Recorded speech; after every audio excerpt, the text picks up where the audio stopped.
City India news channel हक की आवाज। Paradise function palace, paradise function palace महबूब नगर వాళ్ళు కూడా వాదనలు వినిపించారు. 200 పేజీల కౌంటర్ కూడా గవర్నమెంట్ వైపు నుంచి దాఖలు చేశారు. చేసిన తర్వాత జడ్జి గారు మొత్తం వాదనలు విన్నారు. జడ్జిమెంట్ రిజర్వ్ చేసి పెట్టారు 31 తారీఖున.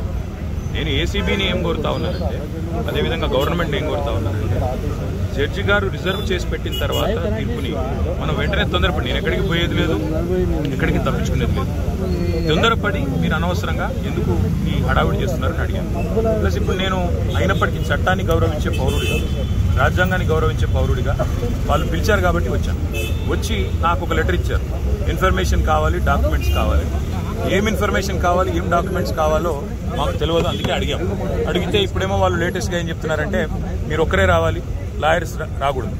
ఆల్రెడీ తీర్పే అక్కడ పెండింగ్ ఉన్నది కాబట్టి మా లాయర్స్తో వస్తే మీకేం ఇబ్బంది అని అడిగితే సమాచారం ఇవ్వడం లేదు. దాంతోపాటు ఇంకా ఏమంటున్నారంటే, మీరు ఒక్కరే రావాలి. నాకు ఒక్కరే రావడానికి ఇబ్బంది లేదు, కానీ ఒక పౌరుడిగా నా ప్రాథమిక హక్కులకు కూడా భంగం వాటిల్లకుండా చూసుకోవాల్సిన బాధ్యత నా మీద ఉంటుంది. అందుకే పోలీస్ అధికారులను అడిగాను, ఎక్కడన్నా లిఖితపూర్వకంగా ఉందా నా లాయర్ రాకూడదని, దయచేసి ఉంటే ఇవ్వండి అన్నాను. సో వారు సంప్రదిస్తున్నారు.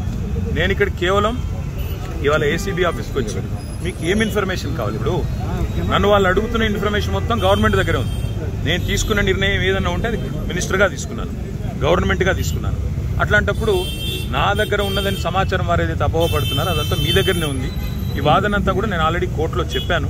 కోర్టు ఆల్రెడీ తీర్పు రిజర్వ్ చేసి పెట్టింది. హైకోర్టు మీద ఉన్న గౌరవంతో, చట్టాల మీద ఉన్న గౌరవంతో, రాజ్యాంగం మీద ఉన్న గౌరవంతో నేను ఇక్కడికి వచ్చానని చెప్పాను. వారు మరి ఏ కారణం చేతనో నా లాయర్ నాతో రాకూడదు అంటున్నారు. మరి ఒక పౌరుడిగా నాకు నా లాయర్ను వెంటబెట్టుకుని విచారణలో భాగస్వామ్యం చేసే అధికారం నాకు ఉందని నేను అనుకుంటున్నాను. లేదు అని వారు అంటున్నారు. భారత రాజ్యాంగం నడుస్తుందని నేను అనుకుంటున్నా. కాదు రేవంత్ రెడ్డి రాజ్యాంగం మాత్రమే ఇక్కడ నడుస్తుంది తెలంగాణలో వాళ్ళు అంటున్నారు. చూడాలి మరి వాళ్ళు ఏం చెప్తారో. దాన్ని మీరు ముందుగా ఇన్ఫార్మ్ చేశారా అడ్వకేట్స్ వస్తున్నట్టు? బ్రదర్, వాళ్ళు హైకోర్టు తీర్పు రిజర్వ్ చేసిన తర్వాత నిజాన్ని నన్ను పిలవాల్సిన అవసరమే లేదు. హైకోర్టులో చాలా గంటల వాదనలు వాళ్ళు వినిపించారు ఏసీబీ తరఫున. ఇవాళ కొత్తగా మళ్ళీ ఇప్పుడు శోధించేది సాధించేది ఏమి లేదు.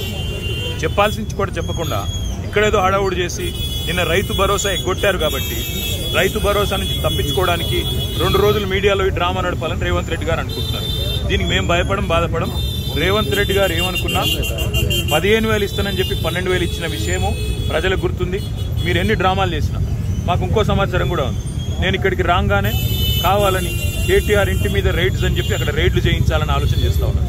పర్వాలేదు, ఇవన్నీ డ్రామాలు మాకు తెలుసు. మీరు ఎన్ని డ్రామాలు చేసినా రాష్ట్ర ప్రజలకి నేను చేసే విజ్ఞప్తి ఒకటే, 420 హామీలు ఏవైతే రేవంత్ రెడ్డి ప్రభుత్వం ఇచ్చిందో అది అమలు చేసేదాకా కొట్లాడదాం. కేసులు ఎన్ని పెట్టినా, మీడియా మేనేజ్మెంట్ పాలిటిక్స్ ఎన్ని చేసినా భయపడాల్సిన అవసరం లేదు, బాధపడాల్సిన అవసరం లేదు. వాళ్ళు ఎన్ని రైడ్స్ చేసుకున్నా, ఎన్ని డ్రామాలు చేసినా సరిపోతుంది. నా లాయర్లు ఉంటే వాళ్ళకి వచ్చిన ఇబ్బంది ఏంటంటే, నాతో పాటు లాయర్లు ఉంటే నా రైట్స్ ప్రొటెక్ట్ చేయబడతాయి. ఇక్కడ మా పట్నం నరేందర్ రెడ్డి గారిని అరెస్ట్ చేసినప్పుడు ఆయన ఇవ్వని స్టేట్మెంట్ ఇచ్చినట్టుగా పోలీసులు తప్పుడు వార్తలు రాసి మీడియాకి లీక్ చేశారు. అట్లా కాకుండా నా రైట్స్ నేను ప్రొటెక్ట్ చేసుకోవాలి కాబట్టి లాయర్ ఉండాలని కోరుతున్నాను. వాళ్ళకి వచ్చిన ఇబ్బంది సార్, ఇప్పుడు ఈ స్థాయిలో ఆంక్షలు పెట్టారు, మీరు నేరుగా విచారణకు అటెండ్ అవుతున్నారు, వాళ్ళు చెప్పిన టైం చెప్తున్నా బ్రదర్. నేను ఆంక్షలు వాళ్ళ నరేందర్ రెడ్డి గారు ఇవ్వని స్టేట్మెంట్ ఇచ్చినట్టుగా తప్పుడు స్టేట్మెంట్లు రికార్డ్ చేసిందే పోలీసు వాళ్ళు. అందుకే నాకు వాళ్ళ మీద నమ్మకం లేదు కాబట్టి నా లాయర్లను తెచ్చుకున్నాను. ఇప్పుడు మా ఇంటి మీద రైడ్స్ రైడ్ చేసి నాకు తెలిసి ఏం చేయబోతుంది, రైడ్స్ చేసి అవసరమైతే కొన్ని ఇంప్లాంట్ చేసి కొన్ని లేనిపోని సృష్టించి అందులో ప్లాంట్ చేసి దాని మీద కేసు బనాయించాలని వీళ్ళ చిల్లర ప్రయత్నం. నేను చిట్టినాయుడు గారికి చెప్పేది ఒకటే, ఇవన్నీ డ్రామాలు చేసినా, ఎన్ని కథలు పడ్డా, ఎన్ని అక్రమ కేసులు పెట్టినా, నువ్వు రైతు భరోసా ఎగ్గొట్టింది ప్రజలకు తెలుసు, నువ్వు మాట తప్పింది తెలుసు, 420 హామీలు ఎత్తగొట్టింది ప్రజలకు అర్థమైంది. నువ్వెన్ని చేసుకున్నా తప్పకుండా నిన్ను వదిలిపెట్టాం. ప్రజాక్షేత్రంలో తప్పకుండా మా హక్కుల కోసం కొట్లాడు. ఇవాళ నేను అడిగేది ఏంటంటే, మొన్న నరేందర్ రెడ్డికి జరిగింది, వాళ్ళ నాకు జరగదని గ్యారంటీ ఏంది? నరేందర్ రెడ్డి ఈయన స్టేట్మెంట్ ఇచ్చినట్టు, కన్ఫెషన్ ఇచ్చినట్టు, అనవసరంగా నా పేరు చెప్పినట్టు లేనిపోని పుకార్లు వీళ్ళే సృష్టించిన పోలీసులు మీడియాకు లీక్లు ఇచ్చారు. ఇలా నాకు కూడా అట్లే చేస్తారనేది నా డౌట్. రెండవది ఇవాళ నేను మళ్ళీ చెప్తున్నా, నేను ఇక్కడ రాగానే నా ఇంటి మీద రైడ్ చేయాలని చెప్పి వాళ్ళు ప్లాన్ చేసుకున్నారు. తప్పకుండా నా ఇంటి మీద రైడ్ చేస్తే కూడా అన్లయమని ఇరికించి రేవంత్ రెడ్డి గారు ఇచ్చిన 2 చిట్టీలు, అవసరమైతే ఇంకో 2 ఏమైనా సృష్టించి అని ఇరికించి కావాలని బదనాం చేయాలన్న చిల్లర ప్రయత్నం చేస్తున్నారు. నా హక్కుల కోసం తప్పకుండా నేను కొట్లాడతాను.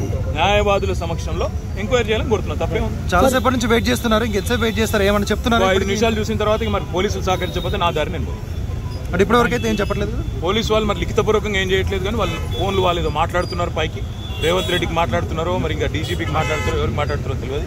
వాళ్ళు ఏం చెప్తారో దాన్ని బట్టి నా తత్పరత. సార్ ఇప్పుడు అడ్వకేట్స్ అనుమతి లేదు అనేది అయితే నిబంధన లేదు కదా. అడ్వకేట్స్ అనుమతి లేదు అనేది తప్పు. మొన్న పట్నం నరేందర్ రెడ్డి మీద ఏ కుట్ర అయితే వీళ్ళు చేసిండ్రో, ఆయన ఈయని స్టేట్మెంట్ ఇచ్చినట్టు పోలీసు వాళ్ళు ఏదైతే దొంగ స్టేట్మెంట్ సృష్టించి ఆయనను నన్ను బద్నాం చేసే ప్రయత్నం చేసిండ్రో అది జరగకూడదన్నదే నా తాపత్రయం. అందుకే లాయర్ ఉండాలని నేను కోరుతున్నాను.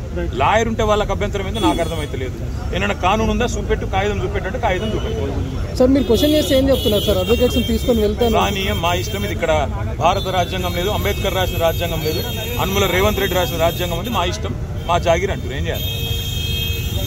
సార్ ఉద్దేశపూర్వకంగానే మిమ్మల్ని ఇక్కడ డైవర్ట్ చేసి ఇంటి వైపు రైడ్కి వెళ్ళారు. ఇంటి మీద ఇప్పుడు రైడ్కి వెళ్ళడానికి ప్రయత్నం చేస్తున్నారు.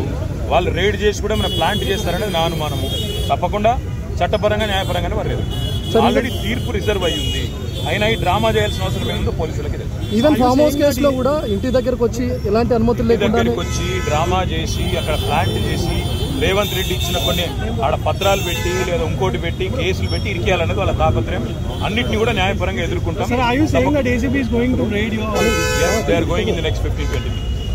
మీరు ఒక మాజీ మంత్రి ఇలా రోడ్డు మీద కాకుండా కనీసం లోపలికి పిలిచేనా చెప్పాల్సిన వాళ్ళ విఘ్నత, అది రేవంత్ రెడ్డి గారి యొక్క విఘ్నత, వారి యొక్క తెలివితేటలు.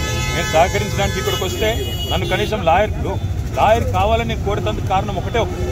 మొన్ననే పట్నం నరేందర్ రెడ్డి విషయంలో వీళ్ళు చేసిన కుట్ర, రేవంత్ రెడ్డి డైరెక్షన్ ప్రకారం పట్నం నరేందర్ రెడ్డి మీద ఇవ్వని స్టేట్మెంట్ ఇచ్చినట్టు అభూత కల్పనలు సృష్టించి, ఊహాజనితమైన వార్తలు సృష్టించి బదనాం చేసే ప్రయత్నం చేసి ఆయన కన్ఫెషన్ ఇచ్చిండు, కేటీఆర్ను ఏం చేసిండని లేనిపోని కథ చేసిండ్రు. మళ్ళీ మాకు అట్లా జరగకూడదు అనేది నా థాట్. Thank you.